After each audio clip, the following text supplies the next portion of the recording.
Бурим Садики реши да стави крај на играчката кариера и започнал со тренерска кариера во новиот прволигаш Беса.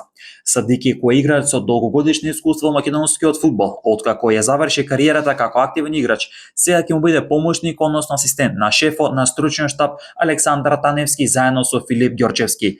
34 годишниот фудбалерот Тетво последно настапуваше за Беса, а најголема трага остави како играч со Ренова, каде настапуваше од 2013 до 2022 година кога Ренова згасна, а беше дел од Арсими и Дрито од Боговиње.